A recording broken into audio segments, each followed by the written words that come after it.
Hai semuanya, selamat datang kembali di channel Dr. Francisca di Prancis. Untuk di video kali ini, gue akan ngebahas tema baru seperti yang udah gue janjiin di minggu kemarin. Nah, gue nggak akan nggak cuman ngebahas tentang promil, tentang kehamilan, tentang penyakit-penyakit atau kelainan di organ reproduksi, tapi gue juga akan ngebahas tentang serba-serbi mengenai anak, ya, kemudian pediatrik, masalah-masalah tentang pediatrik, kemudian tentang parenting.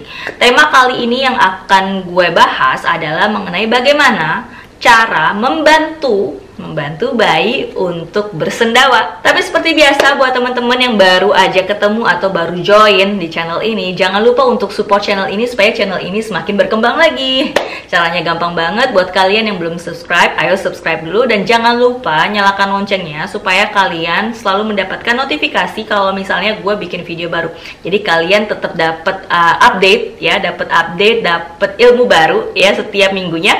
Selain itu, buat kalian yang mau konsultasi, mau tanya-tanya atau mau kasih ide ya, dok bahas ini dong, bahas itu dong, kalian bisa komen di kolom komentar. Kemudian jangan lupa juga like videonya kalau kalian suka dengan videonya tentunya, oke? Nah, itu tadi barusan adalah cuplikan reels atau video yang gue share ya di akun Instagram gue, akun pribadi Instagram gue. Jadi di situ kalian bisa lihat bagaimana cara gue membantu anak gue Amanda yang umurnya masih 5 minggu untuk bersendawa. Jadi tuh kalau nggak salah tuh kompilasi video yang gue potong dari usia 2 minggu ya, dari usia 2 minggu sampai 5 minggu. Jadi kalian bisa lihat itu adalah cara yang gue lakukan untuk membantu dia bersendawa. Apa sih sendawa itu? Sendawa itu secara garis besar adalah mengeluarkan udara yang terperangkap di dalam organ pencernaan. Lalu seberapa pentingkah bersendawa untuk bayi? Ya, bersendawa itu sangat penting. Kenapa? Karena pada saat proses menyusui, baik itu breastfeeding atau menyusui langsung melalui payudara maupun menggunakan botol, bayi itu secara tidak langsung juga menelan udara. Jadi selain susu yang ditelan, ada juga udara. Nah, apa sih bahayanya udara tersebut? Udara tersebut kalau tidak dikeluarkan itu akan terperangkap di organ pencernaan yang dapat menyebabkan berbagai macam masalah. Masalah yang pertama dan yang paling bikin gemas alias bikin emosi adalah kolik alias nyeri perut. Akumulasi gas yang terlalu banyak pada organ pencernaan bayi bisa bikin mereka sakit perut. Nah, nggak bisa bersendawa. Nah, ini nih yang bisa bikin si bayi jadi sakit perut. Yang kedua dan yang nggak kalah pentingnya juga adalah tersedak. Jadi akumulasi gas yang terlalu banyak pada saluran pencernaan juga bisa bikin bayi tersedak. Dan ini bisa sangat berbahaya loh kalau tidak segera ditanggulangi. Yang ketiga, nah ini biasanya orang tua suka ngeluhnya gini, dok, kenapa ya anak saya nggak mau tidur? Nggak mau tidur siang, tidur malamnya susah. Emang nggak ngantuk? Yes, bayi ngantuk, itu jelas. Tapi gara-gara terlalu banyak gas di organ pencernaannya ya yang terperangkap, ini juga bisa bikin bayi jadi susah tidur. Yang keempat, yang paling sering dikeluhkan, dok, kok habis setiap minum susu bayi saya selalu muntah? Yes, kita harus tahu lambung bayi itu kecil banget loh. Nah, daya tampungnya pun gak besar. Jadi kalau misalnya dikasih susu tapi tidak dibantu untuk bersendawa, ya otomatis yang tadi volume lambungnya ya harusnya bisa menampung susu, karena juga ditambah oleh gas, otomatis dia nggak bisa nampung secara optimal. Otomatis badan si bayi bereaksi, kepenuhan nih gitu ya, kepenuhan nih susunya, jadi harus dikeluarkan. Jadi otomatis si bayi muntah deh. Lalu pertanyaan berikutnya, kapan sih dok kita membantu bayi kita untuk bersendawa? sebenarnya nggak ada aturan tertentu ya, maksudnya boleh di pertengahan, boleh di akhir. Kita sebagai orang tua harus melihat kondisi bayi kita. Kalau seandainya bayinya minum terlalu cepat, kelaparan banget gitu ya, kita sebagai orang tua harus memberi jeda. Di antara jeda itu kita bisa bantu sedikit si bayi untuk bersendawa.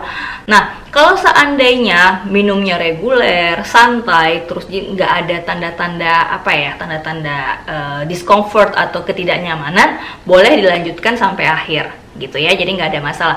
Kemudian ada juga pertanyaannya, dok, kalau seandainya anak saya biasanya kalau minum susu tuh langsung tidur gitu ya, langsung ketiduran, itu gimana? Soalnya saya nggak mau ngebangunin, kasihan. Yes, kasihan, bener dibangunin. Tapi kalau misalnya sudah ketahuan, misalnya ibu-ibu, bapak-bapak ya, sudah tahu kalau anaknya punya kebiasaan habis minum susu langsung tidur, biasakan di tengah-tengah dihentikan, dibantu dulu untuk bersendawa, kemudian lanjutkan kembali. Kalau seandainya di akhir minum susunya, akhir menyusui ya, si bayinya tertidur, nggak usah dibangunin, nggak apa-apa, tapi setidaknya kepalanya, ini saya gunakan ini ya, kepalanya ditinggikan kurang lebih 30-45 derajat, ditinggikan, posisi tidurnya jangan ditidurkan datar terlentang seperti ini ya, ditinggikan sedikit kurang lebih 30 menit lah ya, 30 menit, atau bisa juga ditidurkan seperti ini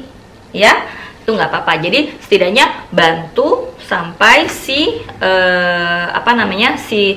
susunya tadi turun secara maksimum. Oke? Lalu pertanyaan berikutnya, bagaimana dok caranya membantu atau posisinya ya untuk membantu bayi kita bersendawa? Ada 3 posisi ya, itu juga udah gue bahas di reels gue di Instagram ya, kalian bisa lihat. Jadi gue pakai ini lagi. Oke, jadi yang pertama dan yang paling sering digunakan atau dipraktikkan oleh para orang tua adalah dengan cara menempelkan bayi di bagian pundak ya, tapi jangan lupa kainnya, karena biasanya kadang-kadang bayinya gumoh. Nah, jadi nih diginiin juga. Jadi buat ibu-ibu ya, rambutnya hati-hati diikat ya, diikat atau dikesampingkan. Nah, ini ditaruh seperti ini, kemudian diletakkan. Cara ngeletakinnya nih, si dagunya itu diletakin di atas ya. Jadi bukan begini, nanti malah ngebekep ya, diginikan, kemudian bagian tangan sebelah kanan atau sebelah kiri, terserah ibu yang mana yang paling nyaman. Kalau gue sebelah kanan biasanya menyangga bagian leher, karena biasanya bayi kan belum stabil banget ya lehernya, jadi sangga bagian leher, kemudian yang bawah menepuk atau mengusap bagian punggungnya. Nah, kalau menepuknya juga jangan di sini, tapi cenderung agak sedikit di bawah, di bagian nih. Jadi bukan langsung di dada seperti ini, tapi di bawah, agak sedikit ke bawah ya. Tuh, seperti ini. Pelan-pelan saja, tidak perlu keras-keras ya. Kemudian atau bisa juga seperti ini, kayak mengusap halus ke atas, gitu. Tuh, ya. Oke, gitu. Atau bisa juga di dada, bisa, nggak masalah. Nih, tapi kepalanya dikesampingkan. Nih biasanya kalau cara seperti ini untuk bayi yang tadi yang suka gampang tertidur. Nah, ini bisa seperti ini ya. Tapi perhatikan jalan nafasnya, jangan sampai tercekik atau si hidungnya jangan sampai begini ya, tapi ke samping. Gini juga sama, ditepuk atau diusap halus ke atas. Oke? Kemudian posisi kedua yang paling sering juga, dan ini yang teknik yang gue gunakan adalah didudukkan, kemudian seperti ini ya, tangan sebelah kiri nih, yang telapak tangan nempel di dada, kemudian jari-jari menyangga bagian kepala. Gini ya, menyangga bagian kepala atau bagian rahang. Jangan choking seperti ini ya, kasihan. Marah mencekik. Nah, seperti ini. Kemudian yang tangan yang bebas menepuk halus atau seperti ini, mengusap halus ke atas seperti ini. Oke? Nah, kalau misalnya biasanya nih kalau buat bayi-bayi yang udah mulai kuat lehernya, biasanya gerak-gerak. Tahan dulu sebentar atau tempelkan sedikit ke bagian dada untuk membantu menyangga, kemudian tepuk. Gitu. Oke. Kemudian posisi yang ketiga. Posisi yang ketiga, hati-hati. Sama seperti ini. Kemudian ditelungkupkan. Gitu. Jadi satu tangan di dada, kemudian bagian jari-jarinya menyangga bagian kepala. Ya, hati-hati, bukan seperti ini ya, tapi begini. Lihat.